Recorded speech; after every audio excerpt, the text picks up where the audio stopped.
Hello, welcome to HLA Live. HLA Live is our regular broadcast on the HLA YouTube channel as well as all the other social media channels. Each week we talk to interesting people from across the HLA community. Good evening, everyone. I am really excited to be chairing tonight's meeting. Hi, I'm Rosie Spooner and I'm hosting HLA Live this Wednesday. And I'm an HLA scholar and I'm also going to be your host this evening. To share with us their ideas and their innovations and hopefully bring them to a global audience. Quite quick, we have ideas, let's do this, let's do that. So many of the topics come from our community, with scholars and faculty expressing an interest in many of the discussions that we're about to have. Hello everyone and welcome to the HLA Live session on widening participation in the postgraduate realm. Homelessness and health. Addiction and the new normal. HLA programmes are built on 6 pillars. The leader is an innovator and entrepreneur. The leader is a communicator. The leader is a manager. The leader as a negotiator. The leader as a follower. And the leader as a philosopher. If you are interested in becoming a HLA scholar, why not get in contact? Many of the episodes in HLA Live will cover one or more of these important pillars. The HLA team consists of Pedra, Eamon, Tim, Riddy, Alistair, Adil and Trisha, and a range of other HLA scholars and faculty. Episode 43 of HLA Live is hosted by Rachael Palmer and is a special episode to celebrate International Nursing Day. Hello and welcome to another episode of HLA Live. My name is Rachael and I'm a registered nurse working in haematology. I'm also a HLA scholar and I lead the Nurse and AHP network for the Healthcare Leadership Academy. So I'm here today to bring you another really exciting conversation all about innovation in nursing and our visions for a future healthcare, all for International Nurses Day. So our guests have a wealth of experience and expertise, but I will let them introduce themselves in a bit more detail. So shall we start with Jess? Thanks so much, Rachael. Hi, everyone. My name's Jess Sainsbury. I am a newly registered nurse. Well, I still count it as newly registered 6 months, right? I'm working as a research and policy assistant on a secondment opportunity, but my first post was in older persons' mental health and also education. I'm a dual registered nurse. I have an adult and mental health registration and really looking forward to the conversation today. Hello, everybody. Delighted to be with you. I'm Christine Hancock. I'm a nurse of many years' experience, having specialised in cardiovascular nursing at London's National Heart Hospital, and then had a number of roles culminating in Chief Executive of the Health Service in Waltham Forest. And I then went and worked as General Secretary of the Royal College of Nursing for many years, which was an amazing job, followed in a way by a more amazing one when I had a 4-year spell as President of the International Council of Nurses. So Nurses Day is very important to me. I now run a small charity that I founded, which is about preventing ill health, preventing chronic disease particularly, and trying to find innovative ways to help people live healthier lives. Hi, good afternoon, everybody. My name's Joanne Bozenkay. I am the Chief Executive of the Foundation of Nursing Studies. It's a UK-based charity. We're about 30 years old. I've been in post about 2 years, and before that, I was the Deputy Chief Nurse for Public Health England, and before that, I had a career spanning anaesthetics, health visiting, health protection, and so I kind of went up to population level before I left government, I suppose, and came into the charity sector 2 years ago. A big shoes to fill. Teresa Shaw was chief exec for a very, very long time at FONS, and I still can't quite believe 2 years in that I got the job and that I am here, and that I don't think I've ever been so happy in all my life. So kind of like Christine, really, it's really important that as nurses we look at health inequalities and social determinants and also advocacy. And so International Nurses Day for me has always meant global, looking at the global picture and globalisation of nursing. And our focus at the charity is person-centeredness. So my interest is how do we marry person-centeredness, kind of from person to person right up to kind of meso and macro level, and how do we ensure that we are person-centered leaders. So that's really where my personal journey has brought me. Fantastic. So the theme for International Nurses Day, that leads very nicely into our sort of first topic really. So the theme is our vision for a future healthcare and innovation in nursing. And I think without a shadow of a doubt, nursing has changed in extremis over the last year, over the course of the pandemic. So I'd like to talk a bit about the innovations, the good bits, and the difficulties I think it's highlighted. So Jess, let's start with you. How do you think nursing's changed in the last 12 months? I was thinking about this, Rachel, when you sent us the topics to consider before, and I thought, oh my goodness, what on earth am I going to contribute to this discussion? But I think in the last 12 months, online platforms have been huge enablers for nursing globally. I think we were, pretty well connected to start with, but I joined the register. I qualified as a nurse back in September 2020, and before that I was a student for 4 years. And I think it's fair to say I was pretty well connected, but then COVID happened, and we all went into this kind of online world, and it just made it so much easier to reach out to other nursing students. So at the beginning of 2020, I was still a student nurse, and I was the chair of the Royal College of Nursing Students Committee, and we had to make some decisions. But I was fortunate enough to be well connected virtually to other nursing students across Europe at that point. And it really helped, because I just asked them, look, what's going on in your countries? Can you share what's happening with nurse education at this point, so we can learn from each other and support each other in that way as well? So I would really say that those online platforms certainly helped, and that was through the European Nursing Students Association. But then to build on that, I feel like we've had so many webinars and access to leaders, to learning that you may not have had access to beforehand, which has only enhanced the profession, and helped us not only learn but support and network with each other as well. So those are my initial thoughts. Yeah, no, I think completely agree, and I think this talk today is a perfect example of that. I probably wouldn't have been able to find an hour in the day that we would have all been able to meet in person, and so I think making this sort of contribution to International Nurses Day and all of the other amazing things that have been happening over the last 12 months and before are just good examples. I mean, I'm happy to talk about our personal experience at the charity. I mean, Christine will know this because our charities are probably fairly comparable in size. It was do or die for us. This time last year, I was sitting in this very space in my garden, trying to keep my charity going, knowing that all our programs were hibernated, and we had to furlough every member of staff apart from me, which brought its own issues, and it was horrendous.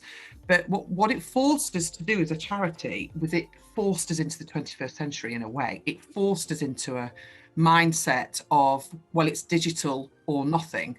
And it's accelerated our accelerated our thoughts, and it's really challenged our preconceptions that you can't do the kind of work we do without being face to face. And an example of that is that we run a phenomenal, and Jess will smile her head off in a minute, we run a phenomenal programme called Resilience-Based Clinical Supervision. And we thought, I'm not sure whether this is going to work, but we had to try, because we just, it was literally that serious. And so we took risks, and we took very calculated risks, and we took care of one another. We've made sure that we have a couple of facilitators online all the time with our participants, but we've taken it really, we've taken it way further than we ever would have done had the pandemic not hit. So what we've been able to do is reach. We've got people in Australia wanting to talk to us about a programme. I've been able to access learning disability and mental health student nurses across the country that we would never have got. How could I have got those people together? How could I have done that if we hadn't have had the pandemic? And what that's taught me, oh my gosh, a million things, is the importance of connection. So we have a lot of student nurses that are isolated because they didn't have a placement for whatever reason, hundreds and hundreds of reasons, and so they've been doing lots and lots of academic work. And the connection that we forged on Zoom and on MS Teams was absolutely essential. And what I found is that I'm now really concentrating our efforts on well-being. And really drilling down to what that means on a global level. What do we really understand by well-being within a professional context? Not as citizens, not as a population, yes, but what is it specific about us that we need to be thinking slightly different about? So for me, you know, entrepreneurialism's been amazing. I joined a hackathon this time last year. I did a whole weekend where I was online in the evenings because it was in America, and I joined this amazing group of people who I've never met, with a burning platform, i.e. COVID, and looking at what tech could do for nurses quickly. And so we had access to people from Microsoft and from other tech companies that just everybody gave their time for free. Every single person on that weekend did that, and they're doing it again now. And if anybody's interested, I can post some details about it. So it's things like that would never have happened. It would have been in person in America. We wouldn't have had access to it. And so the entrepreneurship of nursing in the UK is now much more possible than it ever has been, because look over the pond. So I think for us, the initial feeling when you got over the sort of personal shock, horror, what was described as some indiscriminatory wave that was just going to wash us all away, was almost the message in the first few days or weeks. When you got over that sort of personal scary feeling, I thought, well, what will happen to us? It's been hard enough to persuade people that preventing chronic disease is a good thing to do. And now we're being swept away by not a chronic disease, but an infectious, communicable disease. We'll be gone. And then relatively quickly, and we work globally, and I think actually I picked it up in the French national press, first of all, this real heavy preponderance of people with obesity, with hypertension, with diabetes, really succumbing to the virus. And it wasn't an indiscriminate virus. It targeted people. It targeted people with all the risk factors of chronic disease. It targeted the poor and the vulnerable and people from minority communities in all worlds. And it really hit nurses. ICN estimates, I think, something like 2,500 nurses they know have died in this country. We believe it's about 250 nurses who've died. And as with the doctors, they've been predominantly people from ethnic minority backgrounds. So the pandemic really hit hard. For us as a charity, it wasn't as difficult as Joanne's described. We've had staff in North America, in Cornwall. We've worked virtually.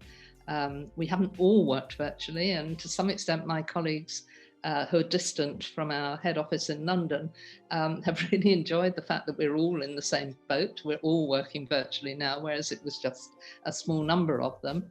And our mission is now even more important. And the work we've done, which we began before the pandemic, with nurses and their own health. So 1 in 4 nurses in this country is obese. That is a major risk factor for getting coronavirus badly and succumbing to it badly. And yet that's a quarter of our current nursing workforce. We'd started work on mental health. Stress was the #1 factor for absenteeism from nurses in this country before the pandemic. And what the pandemic has done is really focus on some of those issues. And I think the challenge now is how much will those lessons be learned? And how much will the pandemic itself have damaged some of the nurses who've really been in the forefront? One of the good things that I think has come out of it is I am amazed by the number of doctors who now talk to me about their nurses as the number one issue facing the hospital and their ability to care for people. And the fact that we've had these grand consultant surgeons whose only skill to help has been proning patients, people who would previously have been the lords of the hospital almost, whose skills were no longer relevant and who were forced, temporarily, into being a support worker to some skilled nurses in ITU. I think there's some incredible trauma, but there's some incredible awakening and hopefully opportunities to come out of the horror of the past year. And of course, globally, we need to recognise this is nowhere near over. And the scenes from India, where many of our own nurses have come from, are really horrendous and far worse than anything we've seen. So it's good and bad. Definitely, I think you're right. There's been the innovation and things that would normally have taken years and lots of red tape to suddenly happen, in the NHS in a matter of days and weeks. And then there's the existing sort of professional issues that have always been there, and grumbling in the background. And the pandemic sort of accelerated and highlighted them. And I think I'd like to pick up on a few of those things. Joanne in particular mentioned about sort of the isolation of students and Christine about workplace well-being. And I think something not so talked about in the public eye was that sort of the challenges for student nurses and their isolation and the ability to complete placements and complete their hours, but also the pressure on newly qualified nurses. So I was one of them. I don't work in intensive care or critical care, but that sort of stepping out into the almost the unknown. And Jess, I know this is something really close to your heart. How do you think we can support the next generation? I think you're completely right, Rachel. It has been a very interesting time to become a nurse and be a student nurse as well. And there's been a lot of talk in the press and quite rightly a focus on our colleagues who are working in critical care settings. But as somebody whose personal experience of becoming a newly registered nurse has been in a community setting, I think we really need to give those folks a bit of support and attention and ask them what they need as well, because it was incredibly overwhelming. I remember it quite clearly. I had a great induction at my trust and they really made the effort to make sure we had all of the basic things that we need. And I know that's not the case nationally or globally, I guess, as well. But then you are left, I guess, a lot sooner than you probably would have been. A lot of us who are community based have had to work remotely as well. And can you imagine having to support your own caseload as a newly registered nurse without having an office space that you can go back and talk to people and just have those off the cuff conversations? I mean, I was a mature student. I was an adult. We are all obviously adults going into it, but I would just Zoom or Teams the rest of my team. If I had a query, I'd pick up the phone and call them. But I know not everyone is like that, and some people were probably left quite isolated, worrying about things that they could have dealt with if they had more face-to-face interaction with their teams. So there's that element to it. But then and based on conversations that I've had with other early career nurses that I have across Europe and beyond, it's very variable, the peer support available. You go from your nursing course where you have all of these people in the same situation as you may have different placement experiences, but you're in it together. You're all going and aiming for that endpoint together. And then you become a nurse and everyone kind of scatters, either nationally, globally, but that support network, those people, they've gone. And yes, you may have contact with them, but again, it's difficult at the moment due to all of the restrictions in place due to coronavirus. So it's about how we enable those early career nurses to create new support networks, either locally at their trust, face to face, or nationally, or even globally, just so that they have contact with people who are in a similar situation as them and can just share their experiences and talk about it. Because I think sometimes it's difficult to raise it with nurses who have been there for years and years, and you're looking up to them and thinking, oh my goodness, how am I ever going to be like you? So some people may find it difficult, whereas if you've got, you know, a group of people who are at a similar stage in your career, they may be in different settings, they may be on different parts of the register, but they're still at that same point in their career. It's incredibly valuable, but it's just not in place for everyone. Yeah, so if we think about kind of our political leadership in all of this, and you know, the activism that we could look at as a cohort of 700 and something thousand nurses and midwives just across the UK. In 1993, 1994, there was some seminal work on clinical supervision, on reflective practice actually, but it was some clinical supervision. There was a couple of King's Fund documents, that early documents from the nursing policy unit at the King's Fund, which Christine will remember, because gosh, it was powerful at the time. And Tony Butterworth's seminal report on clinical supervision, and the evidence there is exactly the same as the evidence now. And where are we now? So I qualified in 1991. I didn't even hear about clinical supervision until I went into health visiting and then had safeguarding supervision. So it kind of was, but kind of wasn't. So I was introduced to it then, and then I was introduced to action learning. And action learning then was for when I was a matron. So I got to do action learning. I thought, oh, this is really good. And actually what it did was that it enabled about 6 matrons who were quite disparate and quite isolated. I remember we said at the end of this 6-week programme, we would have left our jobs if it wasn't for this programme. And what it did was it enabled us to come together, safe space, create a kind of safe space agreement with ourselves, and look at our emotions, look at our emotional regulation systems and how we respond to situations. Actually, so it wasn't about fixing a problem. It wasn't about case supervision or, you know, safeguarding. Let's look at what our work is at the moment. It looks at you and your emotional regulations, and it's completely evident. And so that to me is, come on, let's get moving. I think we need to, you know, it's like a call to action really. But actually, in the last few weeks, Jess and I have been really fortunate to be involved with a social movement around this.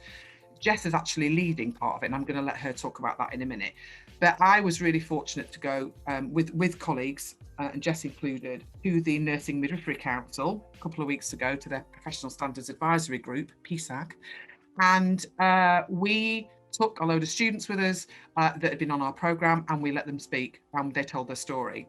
And we looked at it, and we talked about it for an hour and a half. And the chief exec was there, and the directors were there, and UK representations were there from nursing midwifery, and for the first time ever, there was double the amount of people that went to that meeting because it was online. And for the first time ever, we had no dissent on anything. Everybody said, what on earth are we doing? Of course the NMC's got a role with this, now what? And then I went to the Chief Nursing Officer for England's Health and Wellbeing Group and presented there on it, and everybody said, why aren't we doing it? Well, we need to sort this out.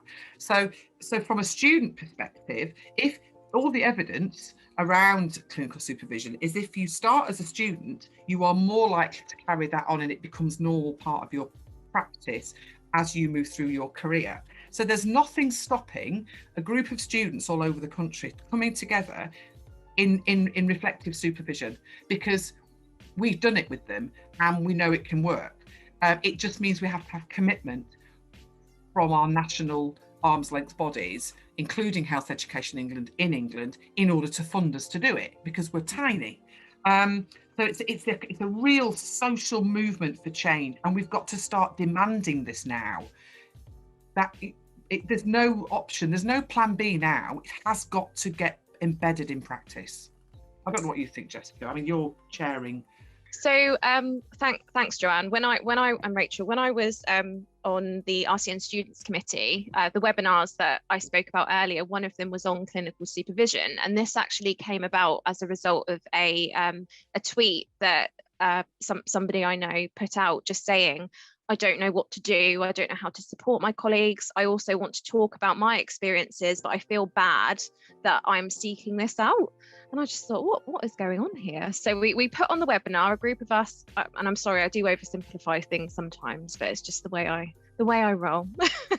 And it was all on clinical supervision. We had a range of speakers, but then what happened is we didn't want to just leave it there. We didn't just want to put out this webinar and say, this is what we think, this is why it's important. We just thought, right, what are we going to do about this?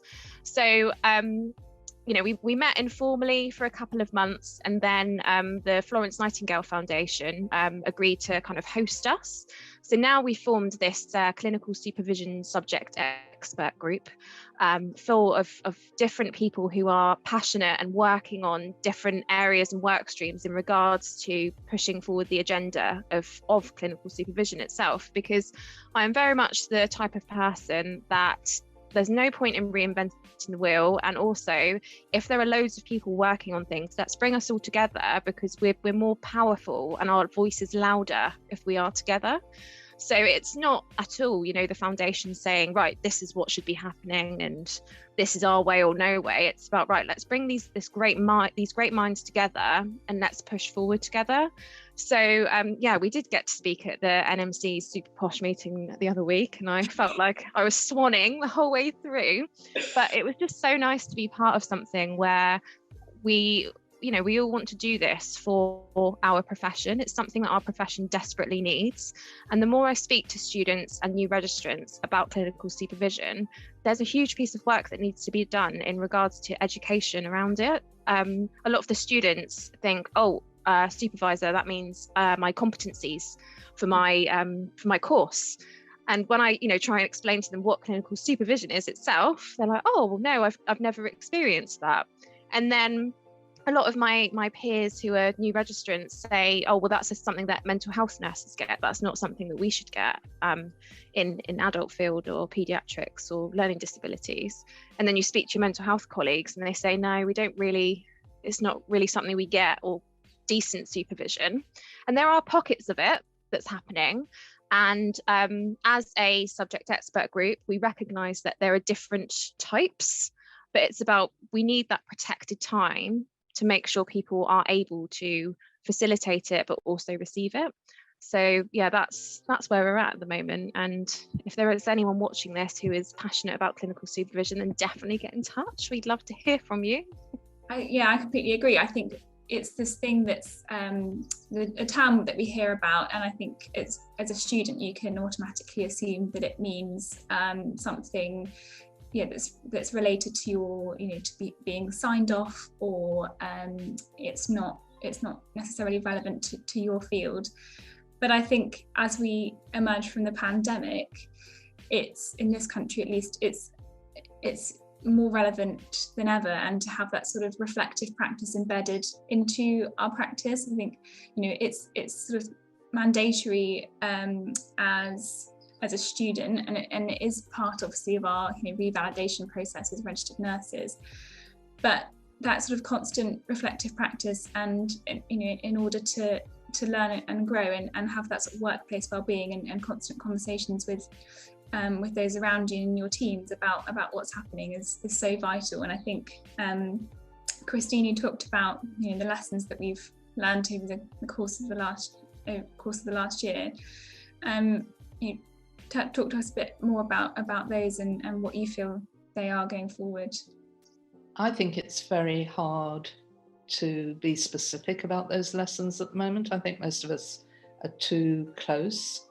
I think how hard it's been is certainly felt and understood. I think some of the shortcomings, that some of those aren't new. I'm aware these days that people, and it's really good that people are talking about well-being and staff mental health, but they're also not talking much about staffing levels or pay.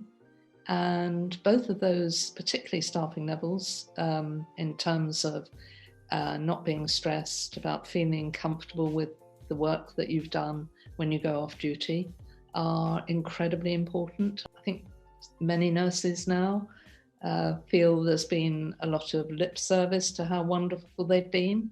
But sometimes things like pay, when you're really struggling, are very, very important. And pay is a demonstration of how the world values you and sees you. So I think there are a lot of lessons that have still to be learnt, if I'm honest. I think the key lessons which do need sort of writing up and publicising are especially in the very early days, when many places nurses took control of what needed to be done and found they were able to cut through some of the hierarchy, some of the bureaucracy. It'll be very sad if that slips back, and I fear that some of it may have done. But some of those lessons, I think, could be crucially important, where people have still got the energy to make those changes really stick. I think that's really interesting. And one of the things I did want to talk about, and sort of aligns with the International Nurses Day theme, was innovation and sort of the role of nurses changing. So this goes out to anybody. How do you see the role of nurses changing in the future, and how do you see our profession sort of meeting the health needs of the sort of population going forward, and cutting through that those hierarchies and that red tape to do what needs to be done? I think it's really important to recognise that, especially at the beginning, the pandemic was a scary, highly lethal disease with no cure, and where skilled nursing care was almost the only option available. And International Nurses Day is Florence Nightingale's birthday, and I mean, the things that she was famous for was recognising the importance of infection control, of cleanliness, and some of those issues I think are important. If you listen to nurses from somewhere like Taiwan, they've had infection control measures morning, noon and night for decades, partly because of how they suffered under SARS. And the issue of stopping visitors, of controlling people going through a hospital, have been almost second nature to them over the past decade, whereas we've, I think, become in some ways somewhat sloppy about basic hygiene and rules, about how illness, how disease, how infection is transmitted, because we've been relaxed. And I think some of those lessons are really important. Not that we have to live in the sort of very strict controlled environment, but that we recognise that we do need to manage the environment. And infections, they're not just the pandemic, the drug-resistant bacteria that we've been fighting now for many, many years are also very similar in importance. So thinking about our background and the expertise of C3 and the work that I did for years with other people around health protection, it's quite hidden. It was a hidden speciality within nursing, really. And when I undertook a year, a full time, it was called community nursing. It was a postgraduate diploma in community nursing, but it's actually health visiting. I did it at King's College. And when I undertook that year of having a mentor, basically, I lived on her heels for a year. She was a specialist practice teacher, Grace, as I was, learning my trade as a health visitor. But what that did for me, when I came out of the kind of hospital environment and came into real life and into society, bloomed, thought, hang on a minute. All I kept doing was asking more and more and more and more questions. But what that education, what the level of education did for me, I don't think it really mattered what I was doing, but the level of education, the level of study opened me up. And so my practice was advanced. I didn't feel specialist, but it advanced it. And so as a health visitor, I would still say I am a public health nurse every single day of my working life, because I draw on that on that learning every single day. So I think that philosophically, the ideology and the philosophy of nursing, what is nursing work, needs to be looked at globally, and it is been looked at a lot by Sigma Theta Tau. It's been looked at by other people, international organisations on professional identity. So it's about our identity as nurses. We're not trying to be anybody else. We're advancing because we are responding to the needs of a changing population and an ageing population. Plus, we're ageing, and we're 9 million short. We think we're probably more than 9 million short worldwide. But I think we've got to be really, really careful, learning lessons from COVID, that we don't uber specialise, that we don't go up the kind of the specialist route, because when you have to be redeployed, oh dear. I'm much more interested in advancing us so that when we qualify and we are registered as an RN or in England a nursing associate as well, that we know kind of where else we can go. So it's great, it's a foundation, but next, what's next?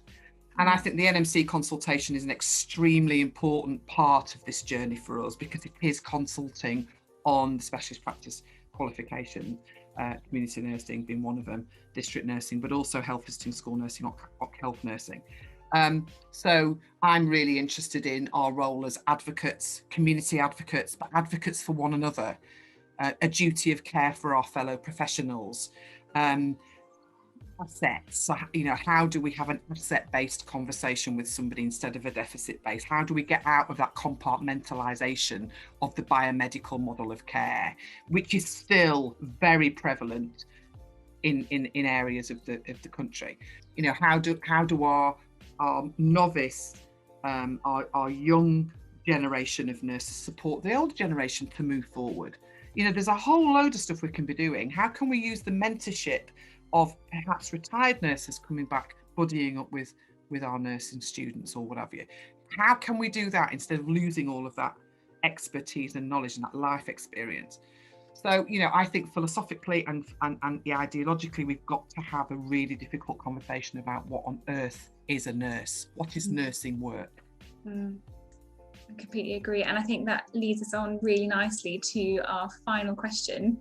And in sort of 2 sentences, I would love us to summarise what is your vision for a future healthcare, and is it that sort of asset-based education and advocacy? Is it the promotion of what nursing work is and across the world?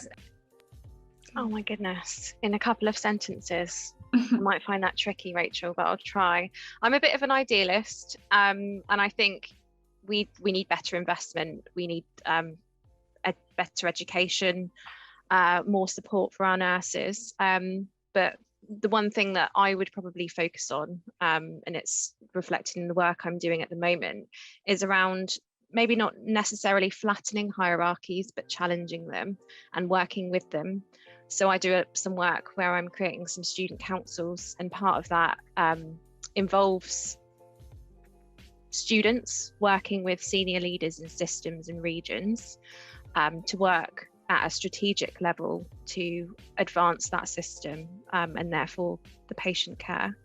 And a part of that, actually, Joanne, you made me remember, is we're setting up mentoring schemes so that those students can also benefit from the expertise and knowledge of those senior leaders, but also the other way around, so that those senior leaders can learn from those students and early career nurses as well, because they have so much to give and to bring to the table that everyone can learn from.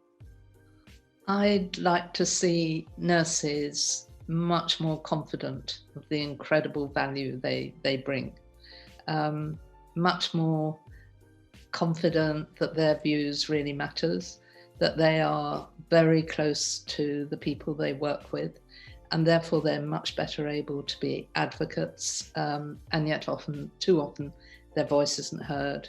Too often they don't feel valued and strong.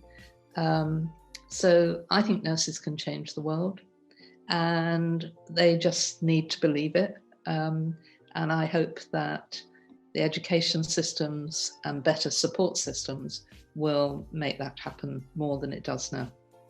Well, I'm tempted to just plagiarise the Health Foundation, actually. couldn't have really said it better myself. So the Health Foundation, not that long ago, made this quote saying, we want a more person-centred health care system. I would say health and care system. You can see my care badge there. We want a more person-centred health and care system where people are supported to make their own decisions and make an informed decision about their own destinies, their own care, and supported to do so when they choose to be supported to do so. Now, that's a sweeping statement, and I know that it's not always easy to do that, but that's the more asset-based, strengths-based conversations that we have with people. And we need our health and care systems to be much more responsive to people's needs, and we as nurses, we need to understand population level data. We need to understand what it means at place base, at within England, especially the integrated care system, the new footprint. I'm sure, Christine, that's going to be the kind of old Strategic Health Authority coming back. But anyway, there we go. And we need to make sure that nurses are automatically sitting down opposite the chair of whatever meeting it is before anybody else gets in that room, not asking for permission and can I bring my chair, because he or she's already there, and may well actually be chairing the meeting. And why can't we have more nurses as directors of public health? Why can't we have more nurses, as Christine was, as chief executives of NHS trusts and other organisations? So yeah, I want way more doctorates, I want way more PhDs, I want us to be much more confident and at the front, leading the charge, because we can save the world and we can do it, and we are doing it. I think a here is hurrah. Okay, well, I think that's all we've got time for. So I just want to say a huge thank you to Jess, to Joanne and Christine for joining us this afternoon for a wonderful conversation about innovation in nursing and our visions for a future healthcare for International Nurses Day. And I think all that's left to say is happy International Nurses Day. Yeah. Happy International Nurses Day, everybody. Enjoy the whole year. Thank you to everyone that made tonight's episode possible. Whenever our scholars are thinking about complex problems facing our health systems, we encourage them to think about how they make significant change in the world of healthcare. We are incredibly lucky to have some incredible scholars in the HLA. They use the HLA as a platform to take their ideas and bring them to fruition. If you are interested in the work of the HLA, why not join us at one of our future HLA events? Why not join one of our programmes? Why not even become a HLA scholar? Thank you for joining us. My name is Joanne Bozenkay, the Director of the HLA, and it's a good night from all of us.